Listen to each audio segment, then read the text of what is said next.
Hi, everybody. I got a goddamn chest cold. So forgive me if I cough through this. Um, so I'm sitting here in front of the heater trying to stay warm because Georgia is still fucking cold.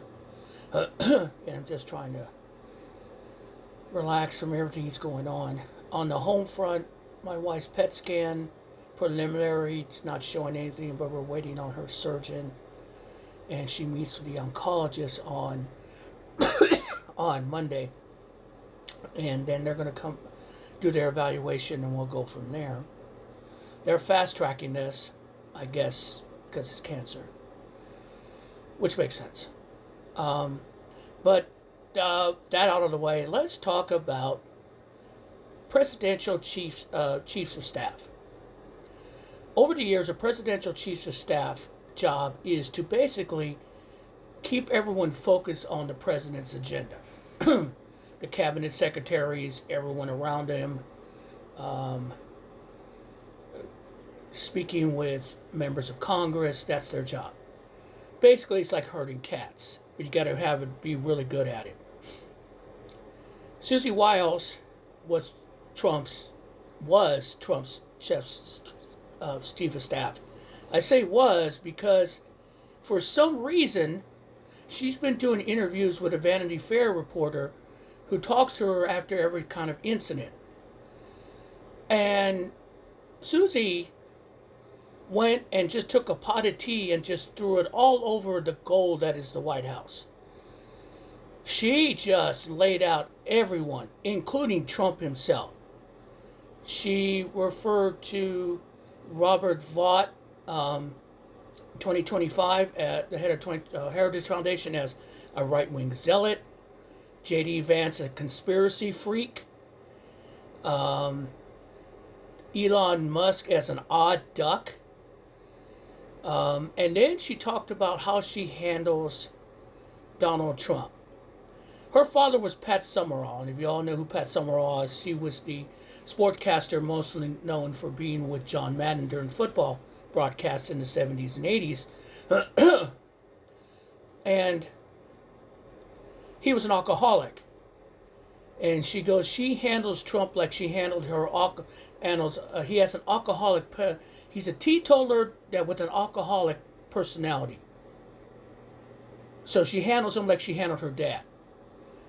My dad was an alcoholic for a while. How do you handle him? You stay out of the way, or you just push him towards stuff, or you don't entice him. She also said that Trump is retribution, just using it just to pardon for retribution. That she asked him not to pardon the January 6th people, but he did anyway. What she displayed, what she put out on everywhere, is that what we already knew from afar. The White House is a fucking bunch of nuts, and it's in chaos, and they don't know what the fuck they're doing because their leader is basically a fucking alcoholic. Not in the true sense, but personality sense. Now everyone's trying to shore up support for her because the one thing you know about MAGA, when you speak bad about the God, they get pissed, and they're looking for her head.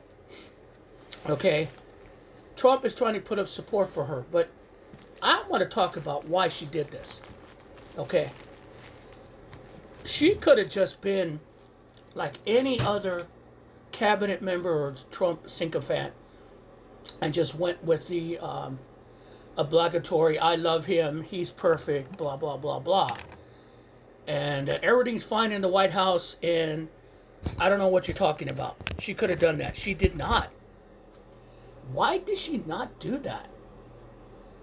And what we're finding out, excuse me, for all the years that people have served with Trump or been with Trump, and go back to the first administration, is that they try to find a way to get out with some dignity. And Susie Wiles, for all sheer support of Donald Trump, knows that this rat-infested ship is sinking fast. And if she doesn't want to end up in jail, excuse me again, in jail, or in front of a tribunal answering questions. She needs a way out. And this is it. She just laid out the whole thing that Trump has to fire her. He has to fire her. There's no choice on this. They could say, well, she was just, speaking off the cuff. She didn't really mean it. No, she threw the entire fucking cabinet under the fucking bus, including Trump. Okay? And now they're coming for her head. And Trump is giving her the kiss of death. What is the kiss of death? Total support. Since she's a daughter of a sportscaster, she knows that. That's when the head coach who sucks and the owner goes, I have full support behind them. 2 days later, they're fired. And this is what's going to happen with Susie Watt. She is getting fired. And I think she wants it. Excuse me. I think she wants it. She wants to be fired. She wants out of that fucking zoo because she knows the zoo's coming to an end. It's over. All the things you saw today is over. And Trump going after Rob Reiner probably was one of the last straws. So this is the first link in a long bunch of change you're going to see that's going to pull everything underneath Trump.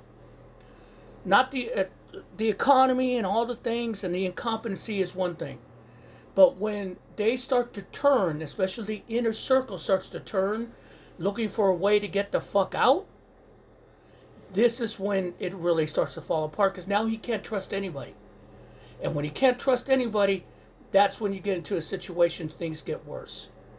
It's the beginning of the end, ladies and gentlemen.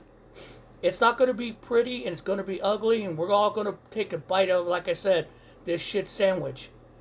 But when your chief of staff basically drops dime on everybody, that is a bad sign that the wheels are coming off the bus and change is a coming whether they like it or not.